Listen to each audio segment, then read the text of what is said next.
Γιουργάκη, μετά από αυτό μπορεί να γυρίσει τη φαμίλια με σκηνή από το κεφάλι. Γιουργάκη, άκου, ραπάρω, τραγουδώ, σε σένα απαντώ με τρόπο μαγικό που ξέρω μόνο εγώ. Αδελφέ, άσε τα λογιστικά, τα γραφεία, τις σχολές και πήγαινε να μάθεις πως είναι ο τεκές. Άντε στο σπιτάκι σου μαζί με τις κορίλες σου να κάνεις babysitting. Αυτό το rap δεν είναι για παιδάκια σαν εσένα που έχεις αδερφό τον Μπίλι τον τρελό. Και τώρα που ξεκίνησα να τραγουδώ για σας, φάτε την ταπούλα που μίλησα για σας. Όσο για τον αδερφό τον Μπίλι τον τρελό, το μόνο που έχω να του πω είναι σ' αγαπώ. Γιουργάκη, άκου, θα πάρω δυνατά, θα πω να πω ψηλά, πεθάκια σαν και σένα θα κλάνω δυνατά.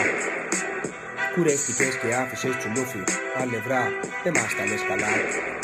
MC Mike για όλα τα λεφτά. Είμαι εδώ, είσαι εκεί, και τώρα θα μου λείψεις, γιατί μετά από όλο αυτό δεν θα μπορείς να απαντήσεις. Από τη στιγμή που πόντες φτάνω δεν το λένε, Γιουργάκη κάτσε με τις κόρες σου λένε. Κοίτα εδώ, κοίτα εκεί, όλοι που λόγουν λένε, περιστεριώτικα γκουρά όλοι σε λένε. Ήρθες στα νότια μετά από καιρό, να βρεις το Μάικ να σε κάνει αρχηγό. Ο Μάικ έκανε μια τρύπα στο νερό, γιατί σε κάγκουρα σε όλο των περιοχών.